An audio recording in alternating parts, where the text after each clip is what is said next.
Dito na naman tayo kay Maharlika Boljakera. Sabi pa ni Maharlika, yang mga investigasyon dyan sa Senado about kay Kataruha, yung animal na nakatakas sa Bilibid. Isa lang naman tama naman si Maharlika eh. Ang ano lang talaga dyan, ang solusyon dyan, palitan si Katapang. Palitan lahat dyan. Kung sino man yun galing simula kay Katapang hanggang pababa, palitan. Pagtatanggalin yan sila para mabago na naman ang pagpapatakbo ng Bilibid. Imposible naman na makatakas yan. Nasa high profile yan si Kataruha. Sabi pa nga ni Maharlika, tama din si Maharlika, pinatakas daw yun. Imposibleng makatakas yun. Nasa high security yan. Sabi ni Maharlika, ginagawa nila to dahil may pinagtatakpan silang mga isyo. Katulad ng isyo ng bigas. Na araw-araw tumataas, linggo-linggo, mayroong tumataas talaga ng mga bilihin. Yan daw ang pinagtatakpan ng gobyernong ito, sabi ni Maharlika. Pakinggan nyo ang pasabog ni Maharlika na naman ngayon. Ito tayo kay Maharlika. Mga kababayan, mga palangga. Ano yun? Gusto nilang makalimot na kayo ay matutok doon kay Kataruha. So, that's Kataruha. yes. Itong mga, alam mo itong kongreso na ito, Senate. Wala talaga sa ayos kasi, saan ba yun? Okay, kasi itong tatlong ito, balikan natin. Yan. Ito yung mga gusto nilang walang investigasyon dyan. Yung sa asukal, yan ang mga pinili ni Kuting, si Escaler, si Alvarado, si Edwin Lee, ayan, Sokden Philippines, Edison Lee Marketing, at Michael Escaler. Yan, gusto nilang pagtakpan yan. Kaya naghihirap ang Pilipino at hindi na kayo makabili ng bigas. Diba? Baka naglulugaw na lang kayo ngayon dahil sa sobrang taas ng bigas. Kasi ang dahilan ay ang Malacanang. Yan, mga kapalangga, ang gusto nilang i-cover up at nililihis nila ang issue dito sa Kataruha na ito. Gusto nila lahat pagtakpan yan. Ayaw nilang yung focus ninyo sa usapin na ang makikinabang o yung nahihirapan ay lahat ng Pilipino. Whether you are nasa abroad ka o nasa Pilipinas ka, ikaw ang apektado dito. Dahil sa pagtaas ng bigas, dahil sabi nga ni Kuting, hoarding is part of the business. Kaya yung mga pangako niya nung eleksyon at mga pangako niya nung nakarang taon na we're getting there for 20 pesos kilo ng bigas, ito po ay malinaw na kasinungalingan na. Correct. Pambubudol. Napakatinaw dahil kung gusto nilang tutukan ang pinakamalaking issue sa usaping bayan, pinatawag na nila si Michael Ma, na sangkot sa smuggling at eksampong mga kasamahan yan. Binanggit ko na yan sa napakarami kong vlog. Andyan pa rin sa Bureau of Customs, kasabwat pa rin ng pamilyang ito. Pamilyang Kuting at Ahas. Dahil sila talaga ay tunay na trader. Masahol pa sila kay Noynoy. Akala natin, yung panahon ni Noynoy, di ba si Noynoy parang pasiyosi-yosi lang. Sila papulbo-pulburon lang. Di ba? Mas masahol pa kay Noynoy ang Kuting at Ahas. Masahol pa talaga itong administrasyong ito. Balikan lang natin. Okay? Instead na makahiring na yan, January 29. Itong si Michael Ma, nakasama nila sa kanilang mga travel. Okay. May hearing na kung talagang gusto ni Kuting na panagutin ang mga may sala. Ayan. Si Lisa Smag, si Bakit? Kapit-bahay Butod. nila yan sa Baguio Kapitbahay. Bakit niya pinigil ang hearing sa Senate nila? Siyempre kasabwat si Speaker Romualdez Tambaluslos na ngayon ay umiikot na sa probinsya at nagsisimula ng mga kampanya. Kaya nga, kunyari pa ikot-ikot sa palengke.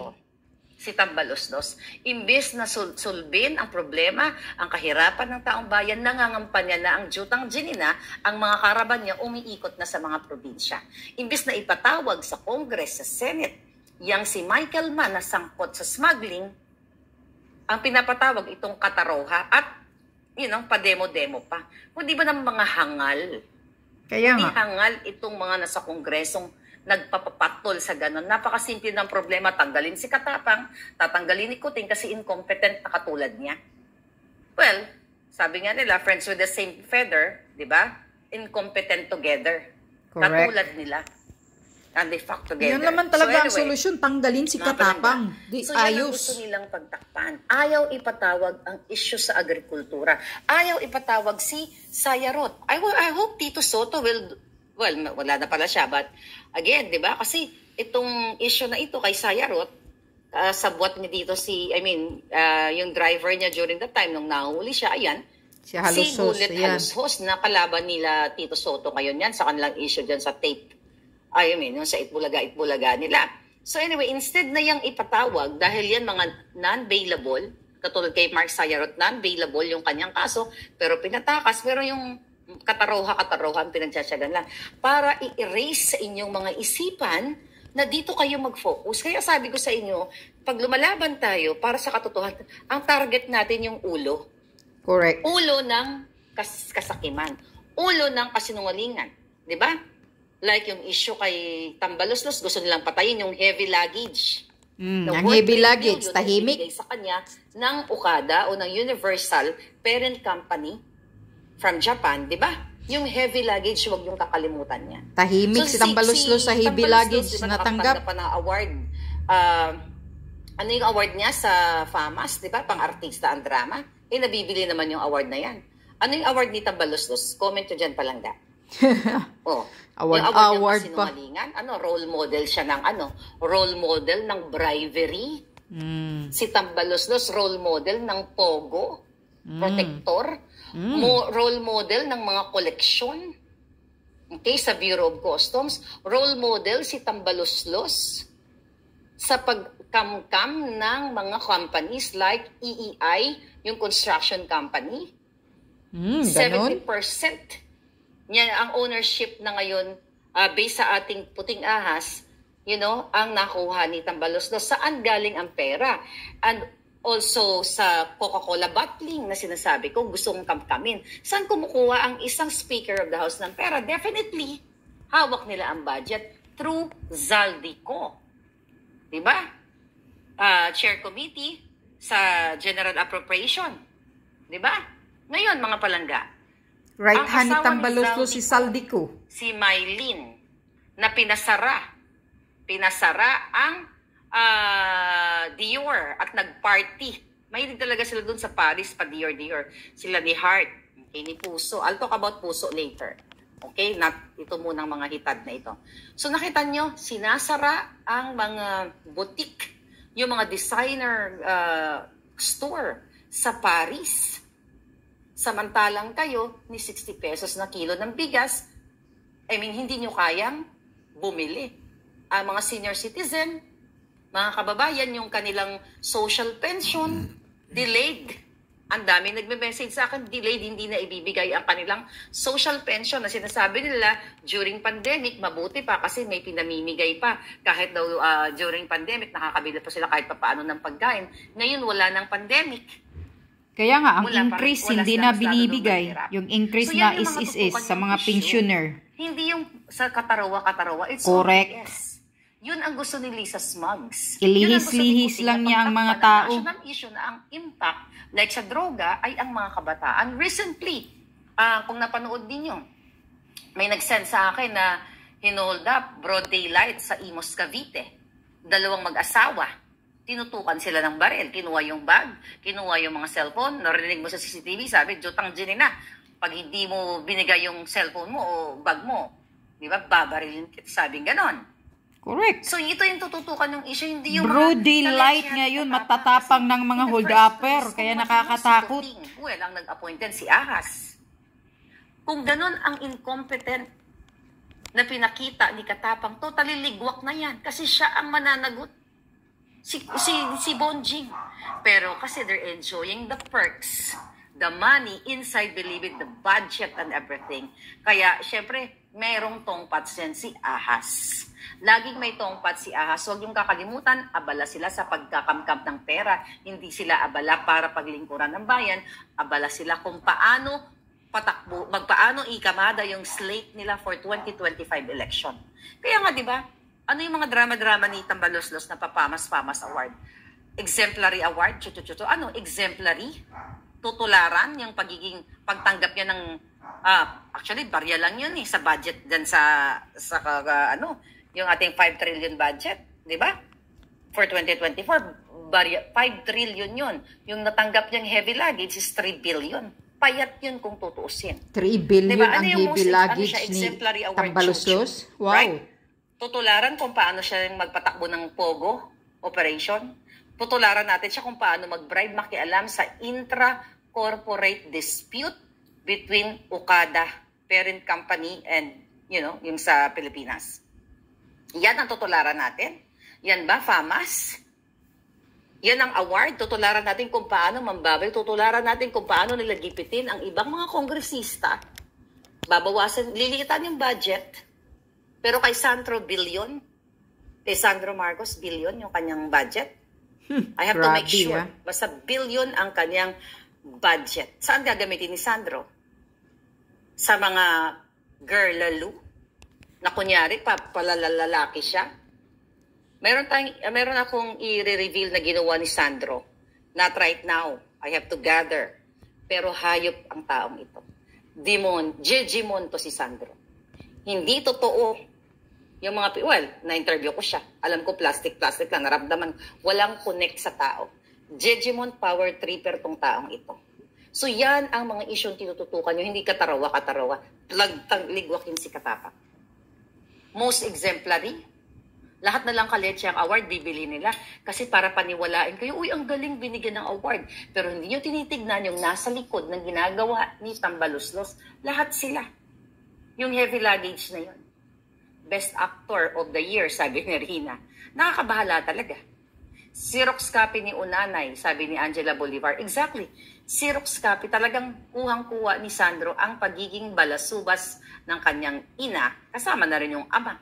Kasi the fact na ginagawa nila ito, pambabalasubas sa taong bayan. So pinagtatakpan nila. Mga palangga, nakakaawa. I'm praying to God for favor and divine intervention, sabi ni Edna de la Cruz, to stop them. Yes, kaya you have to speak up, rise up, sabi nga. Diba? Sobra lahat kinakamkam. Nakita niyo ba? Nakita niyo ba kung takot ang mga sindikato ngayon? Kasi hindi takot ang sindikato, mismo ang sindikato yung namumuno sa inyo. Mm-hmm. Takot ba ito dati? Hindi naman na zero out ang crime ng panahon ni Duterte. At least kayo, kung mayroon man nanonood dito na gumagamit noon at nagbagong buhay na hirap, bumili ng pulburon, di ba? Kasi kung meron man, pasikreto. Ngayon, broad daylight sa harapan ng bahay nito. Yes, bulgaran daw ngayon nito, ang dealing bintahan ng mga droga. Ice candy. Kasi wala silang takot sa sindikatong gobyerno. Why? Hindi nga na-mention during the SONA yung tungkol sa pulburon. Hindi nga na-mention sa SONA itong mga paglaban sa korupsyon. Ang crime, hindi na-mention. Wala lahat yung mga yun. Kasi gusto nilang payabungin ang kasamaan. Lahat sila, sabi ko nga sa inyo, nagpapatayuan ng bahay, nagpapakontest sila.